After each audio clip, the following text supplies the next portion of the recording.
Eu sempre acreditei que o circo era o lugar onde os sonhos ganhavam forma, onde o impossível acontecia diante dos olhos encantados do público. Cresci fascinado por aquela mistura de música, cores e perigo. E quando finalmente tive a chance de me juntar a uma trupe, achei que estava realizando um sonho. Mas hoje, olhando para trás, percebo que aquele foi o começo de um pesadelo do qual nunca mais consegui acordar. Meu nome é Elias e durante 10 anos vivi debaixo da lona do Para o Circo Aurora, um dos mais antigos do Brasil. Viajávamos de cidade em cidade, levantando o espetáculo em terrenos baldios, sempre cercados pela curiosidade das pessoas. A cada nova cidade, a promessa era a mesma: o maior show da Terra está chegando. E realmente era, até as luzes se apagarem. No início, tudo parecia normal. Trabalhávamos duro, ríamos juntos, suportávamos o calor e a estrada. O cheiro da serragem misturado ao suor fazia parte da rotina. Mas, conforme os meses passavam, comecei a perceber que havia algo errado. O circo parecia carregar uma presença que não pertencia a nós. À noite, quando todos dormiam, eu ouvia passos no picadeiro vazio. O som da lona balançando com o vento era diferente, como se alguém a tocasse de dentro. Certa vez, perguntei a um dos veteranos sobre aquilo. Ele apenas respondeu: "O Aurora tem vida própria, e às vezes ela cobra o que é dela." Achei que fosse brincadeira, até o dia em que o novo palhaço chegou. O nome dele era Otávio. Um homem magro, de expressão melancólica, com olhos tão fundos que pareciam esconder séculos.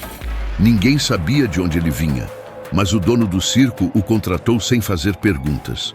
Ele não falava muito, mas quando subia ao palco, transformava-se completamente. Fazia o público rir como ninguém.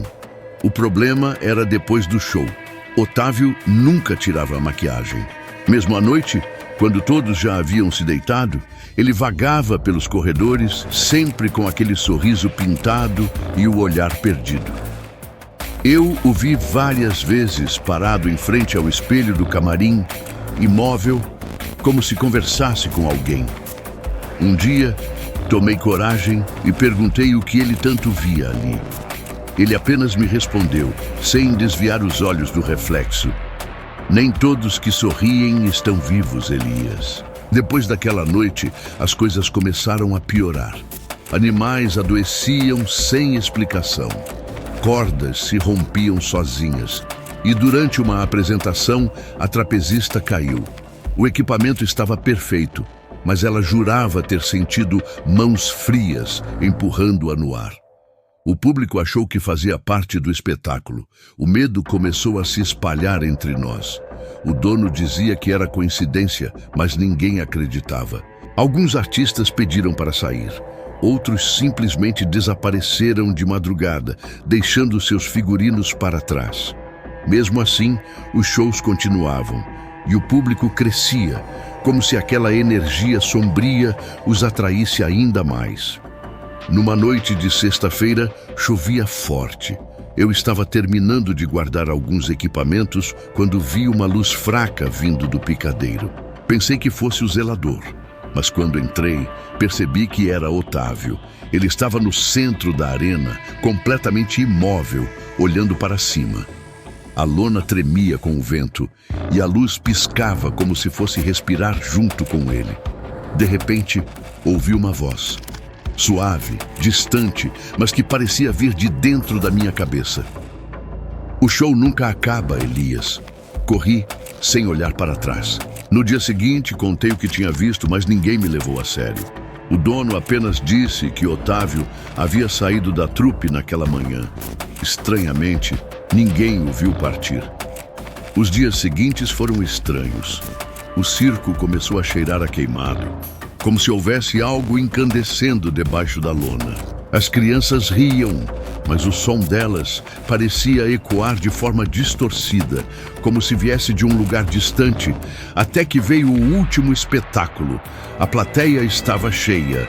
Era a despedida da temporada antes de seguirmos viagem para outra cidade. Tudo corria bem até o número final. As luzes se apagaram por um instante e, quando voltaram, o picadeiro estava vazio. O público começou a murmurar, achando que era parte da apresentação. Então, o riso começou. Aquele riso ecoava por todo o circo, alto, distorcido, ensurdecedor. Eu olhei em volta e vi no meio da arena uma figura coberta de cinzas. O palhaço Otávio. Seu rosto estava deformado e a maquiagem escorria como sangue. As chamas surgiram do nada, subindo pelas cortinas, devorando tudo.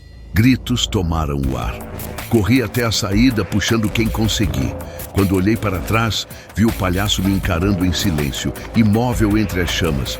O fogo consumiu tudo. Quando os bombeiros chegaram, encontraram o terreno vazio, apenas cinzas e restos de madeira. Nenhum corpo, nenhuma lona, só uma máscara derretida no chão e um espelho quebrado refletindo o nada. Dias depois, o dono me procurou. Ele estava pálido, tremendo. Disse que tinha descoberto algo nos arquivos do circo. O nome de um antigo palhaço que morrera exatamente 20 anos antes, num incêndio que destruiu o Circo Aurora pela primeira vez. O nome dele? Otávio. Desde então, o circo desapareceu dos registros oficiais. Alguns dizem que o viram novamente em cidades pequenas do interior. Outros afirmam que ouviram o riso de um palhaço vindo de galpões abandonados. Eu não sei o que é verdade, mas às vezes, quando viajo pelas estradas, sinto o cheiro da serragem queimada e escuto aquele mesmo riso distante, misturado ao vento. Aprendi, da forma mais dolorosa, que no circo nunca morre.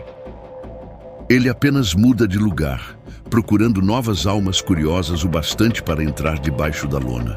E quando o espetáculo começa, ninguém percebe que talvez o próximo número não seja uma ilusão, mas uma invocação. Hoje, vivo em silêncio. Não conto essa história para assustar ninguém, mas para avisar. Se um dia você estiver andando por uma estrada e vir uma tenda vermelha erguida no meio do nada, não se aproxime. Não entre, por mais tentador que o som da música pareça. Porque quando as luzes se apagam e o riso começa, pode ser que o espetáculo do Circo Aurora esteja apenas recomeçando. E desta vez, você seja o show principal. Nem toda lembrança merece ser revivida.